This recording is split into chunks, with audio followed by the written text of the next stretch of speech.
So to begin with, if you would, our first session coming up is the session on new working arrangements and providing legal services remotely and virtually.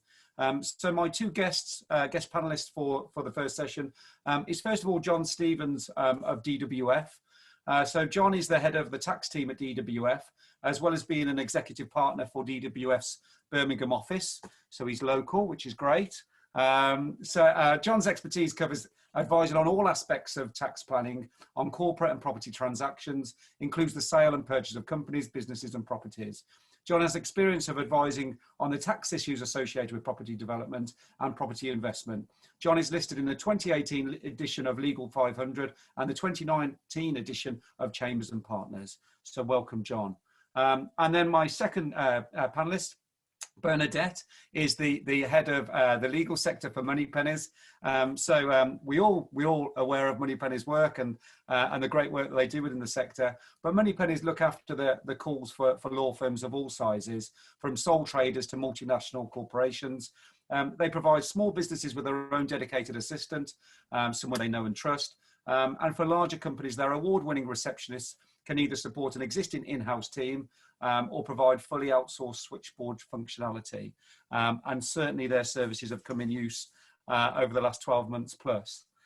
So welcome, guys. To start off, if I could go to both of you and get a sense of the past year. So starting with yourself, John. I know I don't want to do this to you, but if you could think back to the dark days of March 2020 and take us on that journey forward, what was that process like for you? What was last year like for you? How did your firm cope? Do you still have mental scars? Thanks, Matthew. Mental scars, yeah, I suppose I've got a few of those picked up over the years, but try to push them to one side. Last year was obviously quite a challenging time for all of us, and I saw it described by someone as kind of a shared trauma, and I think that's right. It's something that we were all sharing, although many of us kind of locked away and isolated and on our own, so it's quite unusual. I think when I became head of the Birmingham office of DWF, I never anticipated that I would have to spend weeks and weeks of my time, rather than advising clients, working out how we decant sort of nearly 160 people from the office and have them working efficiently at home. We were fortunate in the sense that as a business, we had always encouraged flexible working. And we described ourselves as having an agile approach to people working. And for example, our Manchester and London offices were fully agile. Everybody hot desked. Nobody had an assigned desk. And while we didn't go that far in Birmingham, people did have desks. Everybody was able to work from home and therefore had the equipment. Certainly all the fee earners had equipment, not all the PAs and support staff did, but all the fee earners did. So making the transition when the lockdown was announced, we were actually able to do that very quickly. And there was a lot of work done around health and safety and around processes and everything else, as you'd imagine, but servicing the clients and moving them from an office-based service to one that we were able to do remotely was relatively smooth. I was really pleased with how we handled that, and I think reflecting back, we were very fortunate in that. The real challenges for us, and I think for lots of people, has been how we continue to support the firm's culture and support our people when we're not seeing each other face to face. We've all got really used to looking at each other on these screens every day, and in some ways I spend more time talking to people one-to-one now than I did before. But it is a real challenge to keep that connectivity going, and for more senior people within the organization, it's perhaps easier because they're well established, they understand their job, their role, they've got the client relationships and the internal relationships that they can continue. To give you an example of that, I work a lot with colleagues in London, and one of the things that I used to be in London sort of twice a week. And obviously I haven't done that for over a year. And I'm actually seeing my London partners more often than I did before, because we're on Zoom or Teams every day. What we do have is things like I've got now, such as interruptions behind me. But you know, I think everybody's learned to deal with that and the challenges, and the number of times I've been on calls with clients when they've been interrupted by a child or one of my children's come in. We're all used to that, and everybody's in the same boat. So there's an increase in connectivity in some ways. But equally, I do worry about well-being and people feeling isolated, particularly for younger members of the teams. And that's something that we've really focused on, is well-being and working out how we can try and involve people and mitigate some of the isolation they might be feeling.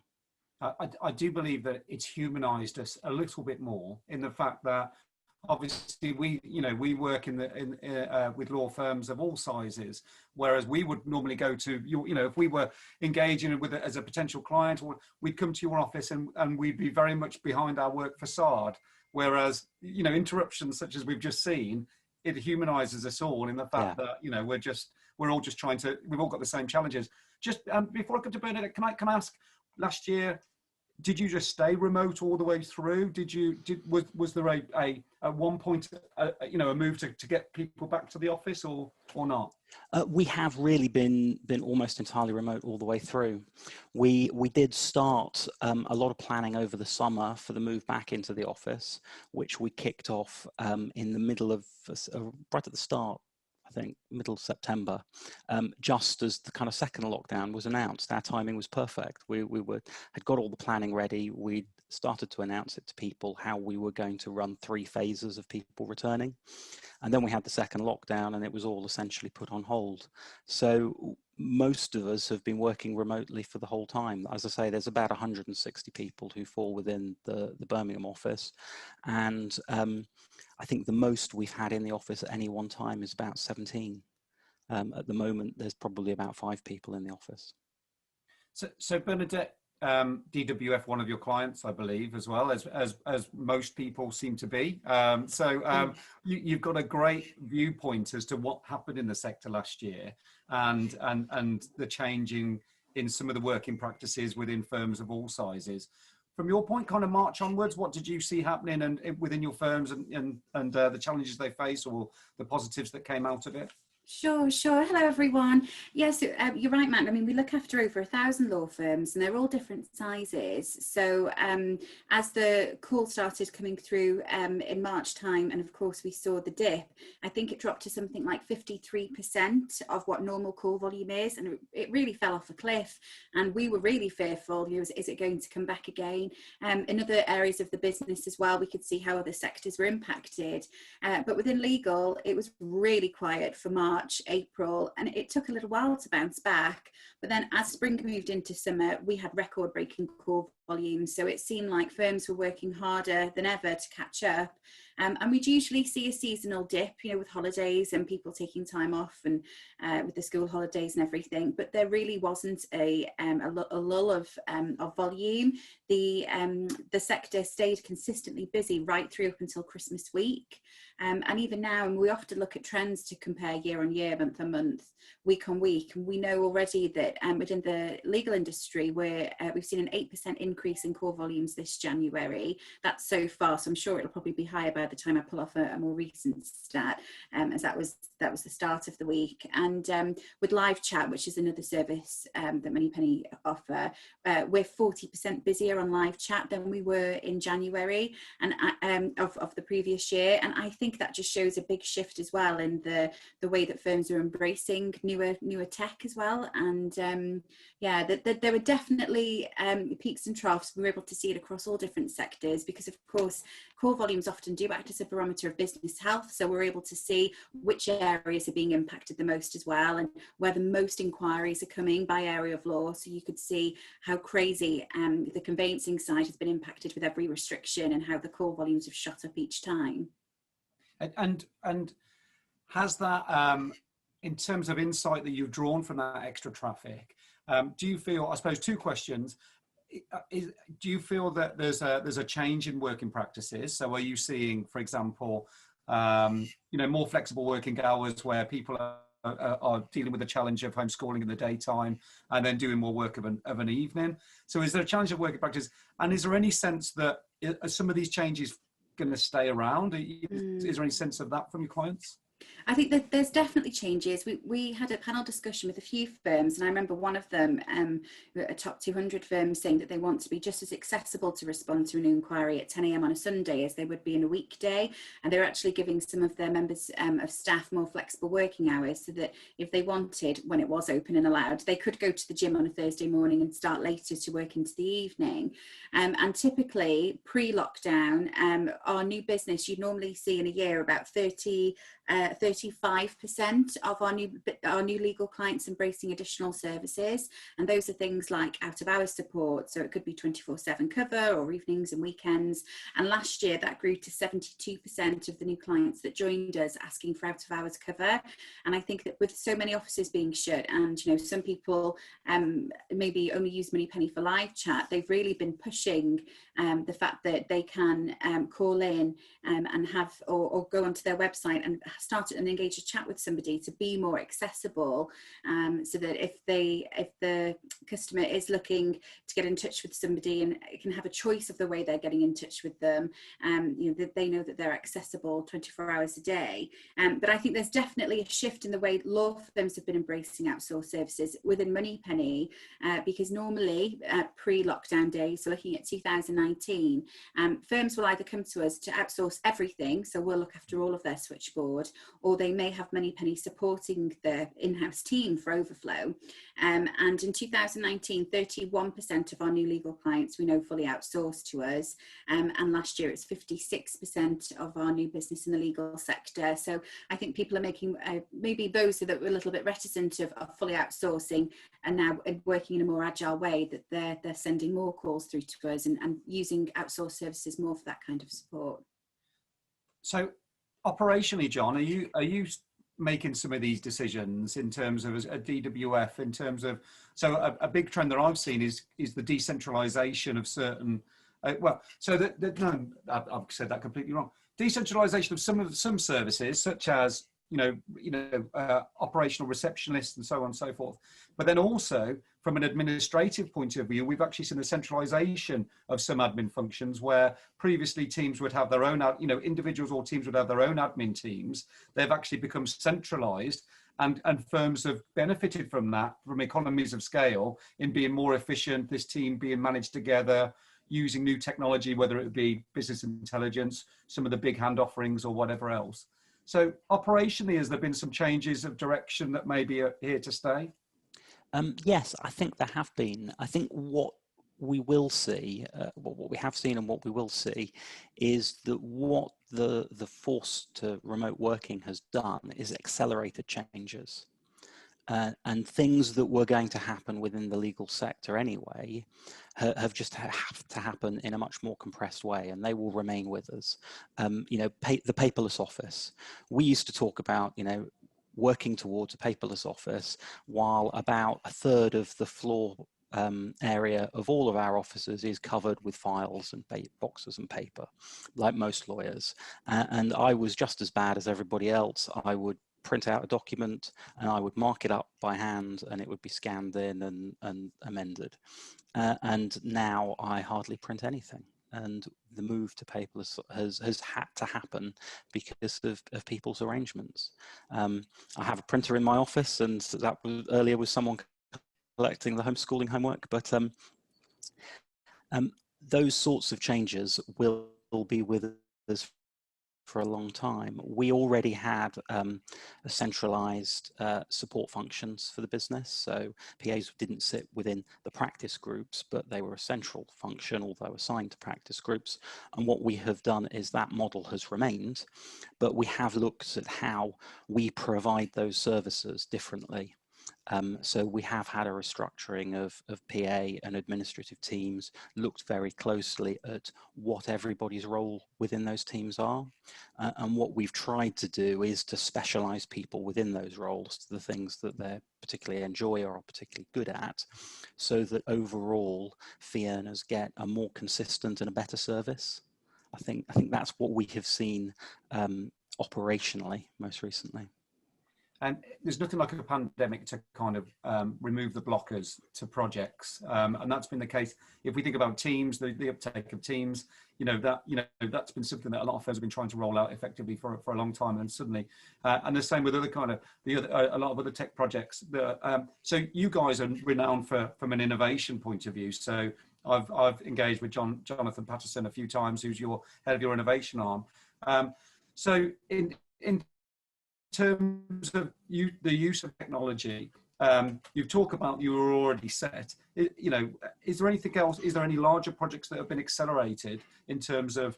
I mean, Bernadette's talking about the increased use of chats and which is bots are on the rise. So as though the project's not just been operationally moving forward, but also maybe the client-facing ones. Has there been any acceleration in the digitalisation of how you deliver services? Yeah, there has. I mean, we've always been relatively location agnostic in that, it's the person with the best expertise, person with capacity who is helping a client on something. And this has really broken down any barriers that remain to that, I think. The use of Teams and technology has just been incredible. And what I found really interesting was, you mentioned, Matthew, that we're seen as being innovative. I think we are, but we're innovative for lawyers, and lawyers are quite conservative as a profession anyway. So I was not particularly good at using lots of technology before this. I'll be the first to admit it. We had a new instruction come in April, which was acting for a Hungarian client on a transaction in Birmingham. And before lockdown, what might have happened is that we would have had teleconferences. We would have still sat around, all of us sat around a table in our office, talking to the client over the phone.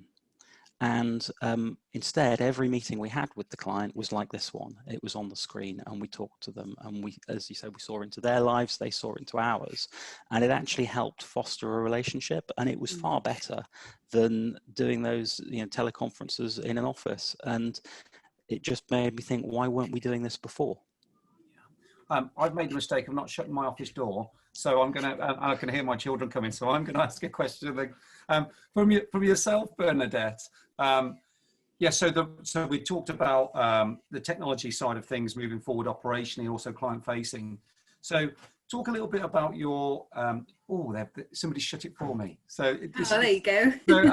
My 10-year-old has shut it for me. So it just shows that we're all changing because they understand that the door is shut. Okay, so let's concentrate again. So in the way of engaging with clients, because you're talking about a rise in the chat configuration. What's your sense of how that's evolving in terms of that law firms are looking for new ways to engage with their clients that maybe they wouldn't have previously embraced? Yeah, definitely. I think the number of calls that we get out of hours is definitely something worth considering, because often, especially now that our behaviours changed and our lifestyles, we're homeschooling, we're juggling, we're working from home, and we're noticing a significant increase in the number of calls and chats that come in out of hours. But live chat's particularly interesting because I think it perhaps starts people inquiring earlier on in that journey. So maybe they're shopping around, they're looking at a website about legal services, and it may be that they don't quite know what they're looking for in terms of the legal lingo. It may be that they're not familiar with the terminology. They know what their problem is, but they don't know where to look on that area of the website. And live chat, they're agents that are Moneypenny, but appearing as if they're your law firm, and they can easily navigate somebody to the area that they're looking for, rather than them thinking, I can't make sense of this, and then look elsewhere for another website, for another law firm. And also being able to, I guess, have a conversation with someone who could be a little bit apprehensive about picking up the phone and inquiring. And it could be it's a really sensitive matter. It could be something about getting a divorce, and they're living with somebody, and there's no escaping being in earshot when you're in lockdown and you can't make that private phone call. So live chat is a channel that, of course, is completely private, because you can sit on your mobile phone and begin chatting with somebody and start that conversation. So I think it's just making sure that you're providing the right channels of communication for different types of clients, but also different types of matters, but in the way that they want to communicate with you. Picking up the phone call, I know it's my preference, I'd much rather speak to somebody over the phone, but for that might be intimidating, and they prefer live chat. So there's definitely been increases in certain areas, but especially out of hours as well. So you can see that there's just a complete shift there in client behaviour. We've seen a lot of law firms suddenly take a new direction with their websites, or maybe push forward with projects. So that there's great firms, so SME firms such as Tozer's down Exeter Way, Family Law Lab, Alan Larking down on the South Coast. They've really invested in their websites in presenting potential clients with opportunities to get likely outcomes, or to do some of that initial investigation. Yeah. And there were projects that they couldn't get over the line previously, but the firm then saw, right, okay, well, we need to embrace a different way of communicating with our clients. And what they've seen, the fear from the law firms, whether we're giving away stuff for free here, this is billable hours. But what they've found is that the level of engagement through their website has translated to an increase in business, because people want to get to a certain a way along that process themselves, and then engage, and they're more likely to engage with the firms that have helped them do that initial investigation. Yes, yeah. I mean, we were recently looking at somebody that we've partnered with, Response IQ, because it's a way of being able to request a call back immediately in a really timely fashion. And they passed on some really interesting stats. 78% of customers will purchase from the first company that gets back to them following a contact request. Businesses responding to client new inquiries within 5 minutes are 21 times more likely to convert that lead into business, rather than those that respond within 30 minutes. And 70% of customers will deal with the first company that gets back to them. So just backing up everything you just said, I think now more than ever, being able to be accessible. I think there's 43% of those live chats that do happen in the evening. And then, of course, you're more likely to be able to engage with those people if you're tweaking different platforms to turn up or turn down the level of engagement that you want. So there are some law firms that really want to, advertise on their clinical negligence pages, or maybe employment, they want to turn it down a little bit. So with live chat, they could have a proactive chat that pops up after 10 seconds to say, hello, would you need help with X? Whereas on some other areas of their website that perhaps they don't want to turn up as much noise, they can actually just make sure they disable the live chat function. So you're in control of how much engagement you're trying to hit that ceiling point, in other areas that you prefer not to. That's awesome. Because you're giving, there's pounds and pence and stats behind the decision. So even the partners that are reticent to kind of embrace this kind of thing, just dipping their toe, suddenly they get a sense of, well, this is succeeding. So of course we're going to go. John, have you seen a mind? I mean, your DWF are a very forward-thinking firm, but have you seen a change in the mindset of anybody within your organisation or contacts that within the sector that have been maybe reticent to embrace change? Oh, definitely. And, I would include myself in that. As I said, I still printed out documents and marked them up by hand. I was very reluctant to work from home. I liked going into the office, and I had an office set up at home, but that was largely so in case I needed to work at the weekends. And I think we've seen that across the piece. There were, some of my partners who perhaps would not necessarily encourage their teams to work from home, didn't think it would work, and perhaps were quite suspicious of people who wanted to work from home. And now they're seeing people doing it really effectively. So, having to adopt the alternative ways of working means that we've been able to see that they actually work, and they're not something to be treated with suspicion. And hopefully that will change the mindset, and it will mean that lawyers are perhaps be a bit more forward thinking. And do you think that will roll into actually, I mean, we're talking about the future delivery of services across today. There has been a fear within the sector that tech is going to eat the lawyer's breakfast in terms of, remove those billable hours. Do you think it would then go from, hey, I'm using Teams and I'm working remotely, to, talking about, giving a little bit more of the secret sauce away earlier through websites and tech? So do you think that change in attitude will then really accelerate into the evolution of the delivery side of things? I think it probably will. I think this is a challenge that we had to grapple with anyway. If we were just going to bury our heads in the sand and not adapt and not embrace tech, well, then somebody else was going to come along and, as you say, eat our lunch. So if we're forced to be more forward thinking and to embrace tech, well, then maybe we're the ones who will build the successful businesses for the future, and not somebody else. So, you know, I see that as a positive thing. Yeah. Tony Randall's on later on today, and I think across the schedule. So, you know, one of my favourite quotes from the end of last year was Tony talking about that, you know, lawyers are scared that their turkey's voting for Christmas. But the situation is Christmas is going to happen anyway, yeah, whether the turkeys vote for it or not. So, you know, you've got to embrace this change. You've got to get on board the evolution of the tech delivery side of things. So I want to talk about the human element. So, so we talked about, you know, how does it affect your staff, and how have you counteracted that? Because John, you raised at the beginning, that's the challenge. Now we're located in disparate locations. So, you know, what's your concerns around that? You know, how do you think we can deal with the human challenges?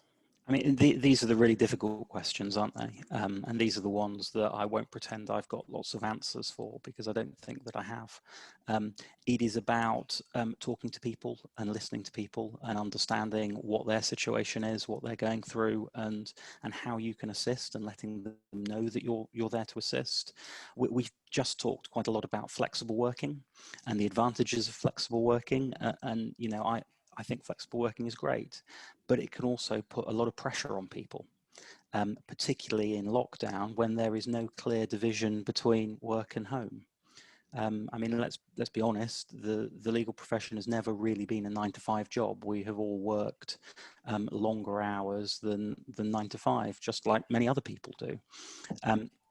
But if you're in a situation where you're in the same place every day, you've got the technology at your fingertips, where is that line? You know, for me, it used to be coming home, taking off my suit, and there was a real transition between work and home life, and we haven't got that.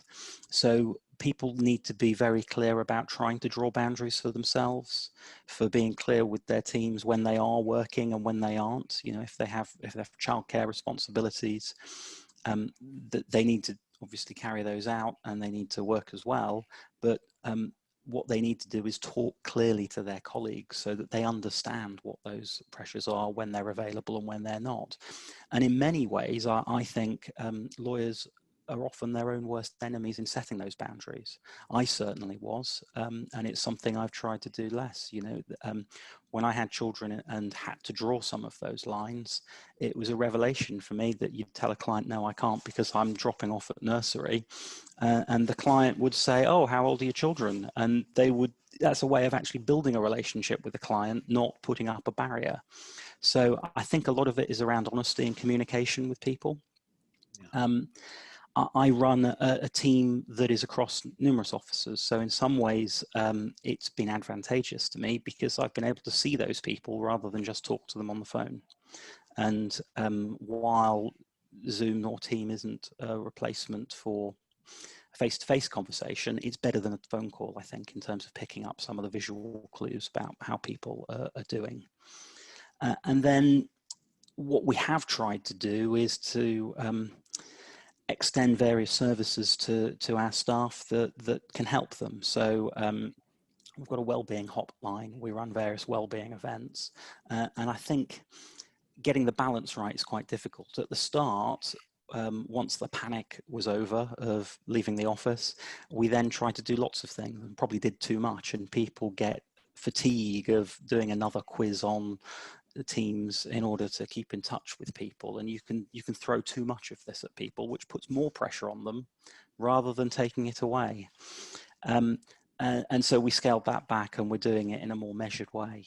But it's a real challenge. One of the things we've done recently is we have a twice yearly survey of our staff to talk to them about what's working and what isn't working.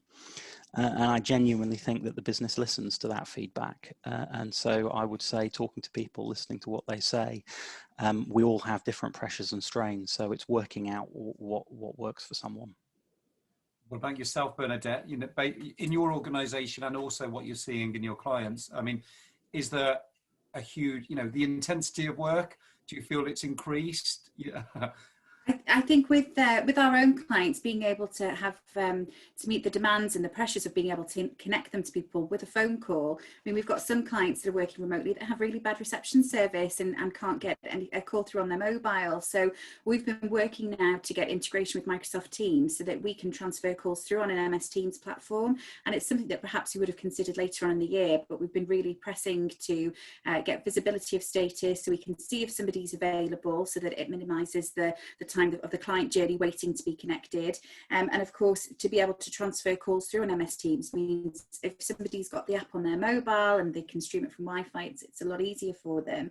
But I think just the human element, the biggest impact that we've noticed is just the change in the way that clients have felt, I guess, more of an urgency when they're phoning in, and it's all about being empathetic and understanding that their call is urgent and trying our best to deal with it. And as a result of all the restrictions, you know, we're all we don't know what's waiting around the corner, whether, you know, the property industry was going to close at one point, and of course it's not right now, thank goodness. But last year, I think there was an awful lot of people just really worried that something was going to prevent them from moving house. And all those calls that came in, you had a lot of people that were panicking, and I think it's all about managing that element of client care, which is, although there are lots of attributes as to why law firms lean on us, I think that's the number one factor within legal. It's all about the client journey and also representing them how they'd want to be represented. You know, now that offices are shut, they want us to represent them in the way that they would look after somebody if they came through their door and looked after them and got them a drink and hung up their coat and took them to the meeting room. On the phone call, we're having to go that extra mile to ensure that everybody just feels looked after and appreciated in the way that you would want one of your clients to be looked after yourself. Yeah, I mean, I've been an advocate for increasing tech spend over the years. Obviously, I have, because I want lawyers. You know, I provide tech services to law firms.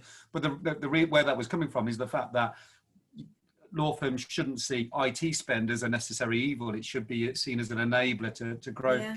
And that's now the same for, you know, the staff support services. So we ourselves, we took on our first head of culture, talent and culture last year, for the reason that we've got to look after our team. We ourselves have a lot of young people. Yeah. Now, the pressures are different for young people. So for the senior people, it is the intensity of work, and it's never putting that down. You know, and I'm as guilty of that as anybody, working too longer hours. For the younger people, the challenge is that also, but also it's the fact that they are, you know, in the IT industry, we've got people in their 20s working for bedrooms in their parents' houses. They're not necessarily, you know, likely to say, oh, let's go for a stroll. You know, that, you know, it's more gaming, and their social side of things is screen based as well. And that's been a huge worry for us over. So we've been running mental health workshops this week that have been really well received. But even those, the people that have had challenges, that they seem reticent to kind of get involved with that. So I think we've got to increase the spend basically and be creative. Some of the examples that I've seen: sponsored couch to 5Ks, sponsored a pound per mile of any people that are, you know, any work that's done on exercise bikes or walks on Strava and so on. So you've got to be creative rather than, as you say, John, the first move was, okay, let's do a Zoom quiz, and then it's making it worse because, you know, we've had enough of screens all day. In terms of, so on, you know, the challenge, one of the challenges we've had is onboarding people last year. You know, we're a growing business, and also the work pressure, the same as yourself, Bernadette, I'm sure. The intensity, the workload has come up because everybody's working from home. There's different working practices within the industry. How have you both dealt with onboarding new people? Has that been a real challenge? Have you found a way of doing that? Go to yourself first, John. Yeah, I think it has been a challenge. I think we're about to embrace that and see how that really works, because we delayed our trainee intake from September. We pushed that back into February, because we thought we were still grappling with working remotely, and it wasn't fair on anyone. It wasn't fair on the new trainees coming in, and it wasn't fair on their supervisors to try and integrate them into that. So we're about to start grappling with that. We've had other issues. I mean, recruitment is a huge issue. We obviously have a vacation scheme that we had to run virtually this year. I've just, in December, I did the open day, which was all done remotely, which was very strange. But actually, something like that, the youngsters, they're typically university students, they were really engaged because they're used to using screens, and they perhaps embrace change more so than us partners. So I got really good engagement in that, for example. Getting qualified lawyers in and up to speed and into the culture of the firm and the networking, in some ways it's easier because you can have that connection over a Teams call, and you might see them, whereas you wouldn't have done that having a phone call, and they can meet more people than perhaps they would have done in an office, in the broader organization. I mean there, but it's still quite tricky, and I think we're still working that out. We've had some partners join us during lockdown. Some of them I've worked with my clients, and it's been very successful. But I don't think it's ideal, and I don't really think I have the answers to how you properly integrate someone into the firm and the culture, and that's definitely one of the challenges for the future. Bernadette, yeah, I would agree. I mean, that's something that we're learning too. And with the training program, it is something that's done very bespoke to each person. Other people may need longer than others. So a lot of our training teams are in the office and do start that process socially distanced in the office before somebody begins their journey as a Moneypenny member of staff. But they are all starting that contract working from home because that's our current setup right now. But just as John mentioned at the beginning, I mean, our office holds about 1,000 people, and I think that at the most during lockdown there was about 140 people back at one point, but you'd never know because they were rattling around the office. It's a lot smaller than that now, just because of the situation being as it is. But I agree. I think it's really difficult for new people to have mentors as well, and to be able to train people online. We've got a charity, Mind the Gap, that Rachel Cracker, one of our founders, organises, and she's kindly asked me to be a mentor for one of the ladies who are taking part in that this year. And so all of that will be done over the phone and over Teams and all of that kind of thing, which of course won't be as personal. But just as John and yourself mentioned earlier, I think we've all gotten far better at it, and this year's been one hell of a learning curve. And there are some firms who perhaps, you would turn up to the meeting knowing that you're going to talk about business and nothing else, whereas as soon as the Zoom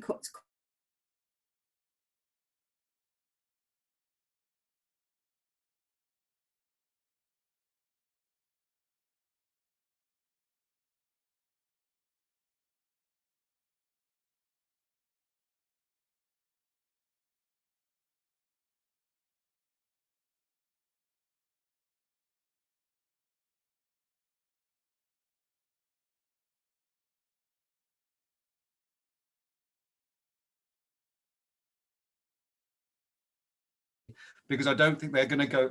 It's going to be very difficult to go back to the senior partner that is wants to be engaged with in a very, very formal way when there's been those barriers already broken down. So I don't think there's going to be any way back. Just looking at questions. So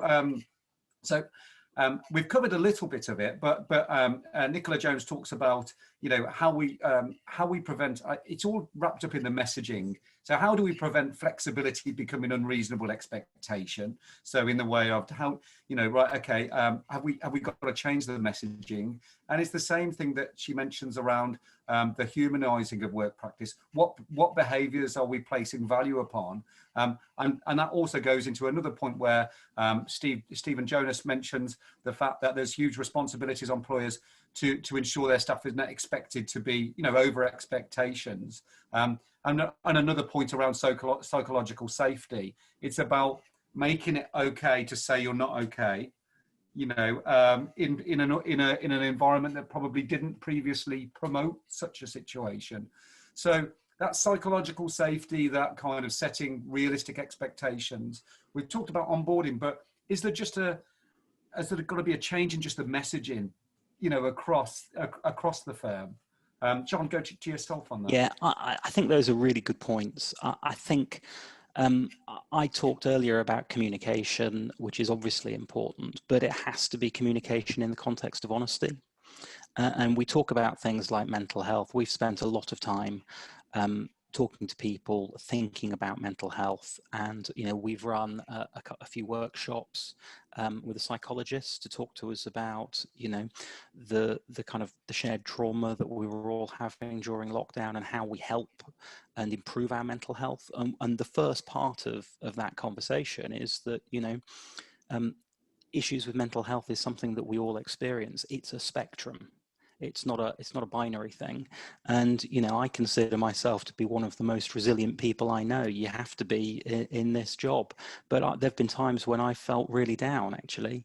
And communicating that, talking about that with your people is the first start to having that honesty of communication. And then there's very simple things that you can do. If you're working at an unusual time, be it the weekend or particularly late at night, rather than just firing off an email to someone, which might disturb them, you can set delayed delivery. So if I'm doing things on a Saturday, and it's not desperately urgent, but I'm catching up with whatever nonsense I've got to catch up with, I'll put a delayed delivery. So it's going to people, you know, at 9:30 on a Monday when they've had a chance to settle in, rather than them seeing it on a Saturday night or a Sunday morning and thinking, oh gosh, I ought to respond to this because John's emailed me. I don't want to put that pressure on people. So it's just, you know, thinking a little bit more about how your own behavior affects other people. And yourself, Bernadette, in the way of the message of the organisation? Sure, that's such a good point, because delaying delivery, I think there's a huge weight on people's shoulders working from home that they would never have experienced before. It's almost a guilt from working from home. You know, are they being seen? Is there that visibility that they've clocked on, clock off? And especially if an email comes in the evening, you know, it's suddenly being, you know, forced into thinking you should absolutely respond. That's so considerate, John. And I might be mindful of that actually when emailing other colleagues on the weekend. But I think it's that whole approach as to how you feel about approaching your employer when things are too much. I think mental health is something that is often revisited and really highly looked after at Moneypenny. We've got Workplace, which is the Facebook's intranet, and which has been an amazing platform for everybody, being able to have special groups and areas on there to talk about their feelings and how they're handling lockdown and reaching out to one another. And it's good to talk, and everyone communicates so well. It's a business, I guess, is known for its culture because everybody is so well looked after, and there are special incentives to ensure that everybody is going above and beyond to make sure everyone is okay, and checking in on other teams. So I guess at Moneypenny, we've been really well looked after over the last year, incredibly well. And from working from home, we were all working from home before we were actually forced to, because we were testing as a business whether or not we could do it before we were forced into it. And as soon as everybody was set up from home, it just felt like the right thing to carry on doing that. And we've not rushed anybody to coming back into the office unless they absolutely had to because their mental health was suffering, or perhaps if they absolutely couldn't due to, you know, technical issues or whatever it may be. So as a business, they've all been really supportive. But it would be really interesting just to have some takeaways of what you guys have learned from your mental health workshops. And you mentioned something earlier about everybody spending so much time on the screen. I mean, normally you'd walk away to speak to somebody face to face and at least get that break away from the laptop. So I'm trying to plan as many internal meetings as I can by saying, okay, let's do this on the phone and let's go for a walk. So each of us won't be working closely together. We're in different parts of the country, but nonetheless, we're both out getting some fresh air, doing what we need to do. And even if it's just for half an hour, feeling all the more better for it by the time you get back to your desk. Or I'm sending you a virtual high five there, Bernadette. As cringy as that is, because that is a great idea. That is an absolute superb idea. Because I've been wanting to do walking meetings for a while, but not been able to do it just because of. But that is an absolutely brilliant idea. And John, I would ask you to share on maybe on LinkedIn the link to that psychological support person that you guys have used. Yeah, very happy to. Because I'm really keen to share, and you know, I'm going to share. I've been sharing the person we've used for the workshops over the last week or so. Really keen to share tips. If we bring it to the here and now, looking at time, we're obviously in a lockdown now. I mean, you guys have got. You've got scale. That's on your side in the fact that the size of the organisation. Ourselves, we're 70 employees, and it's been difficult to we've got single parents. We you know, in our midst with, you know, with toddlers and not teenagers that will shut the door or whatever. I'm just really keen to hear any tips about the here and now, how to help. So any idea, have you given any lead to the working parents in terms of giving them greater flexibility, or you know, anything at all really in terms of the current situation? Yeah, we have provided people with some extra leave to enable to try and juggle things, and I suspect as the schools won't be going back as soon as we'd all hoped, that we'll be extending that. Yeah. We have set up a support group for working parents. We've had two support groups, one for working parents, one for individuals living and working on their own effectively. But the working parents one has been good. So sharing know-how via Yammer primarily about what you can do to help. But it goes back to the flexibility, people, you know, defining the hours that they're available and not available, and therefore allowing them to have that flex and to be able to have their other responsibilities. I don't think there's an easy answer, because I think everybody's situation is different. So again, it comes back to communication and listening to people and trying to accommodate their requests. Even if a request you hear and you think, oh, I'm not sure about that's going to work, try it for a week or two, and you'll probably be surprised that it does work. Yes, we're a big organization and we have scale, but in some ways that makes us less easy to be responsive to things. You know, it takes a long time to turn a big ship. So just trying to be flexible and to give people what it is they're asking for, and see whether it works. And be honesty to clients as well. I mean, so, oh, yeah. So we've I've reached out to a lot of our key clients just to kind of say, look, you know, if I'm being honest, we're under pressure because our workload's gone up by 30% just from the same clients. And our account managers are obviously single parented, you know, so, you know, let's all work together. And obviously the response of that was wholly positive. It's just we've got to be honest with each other when we need a little bit more help or time. Okay. I think we're drawing to the close then. So I think questions wise, we've worked through the questions, some great points. So Stephanie Perroton really likes your delayed delivery idea from an Outlook point of view. I think that's absolutely important to consider your team when sending messages or asking queries. So it's for me to say thanks, John, on behalf of Birmingham Law Society, and thanks, Bernadette. Absolutely brilliant session. Look for the guys on LinkedIn. I'm sure they'll happily follow up with any questions or queries during the rest of today or later on.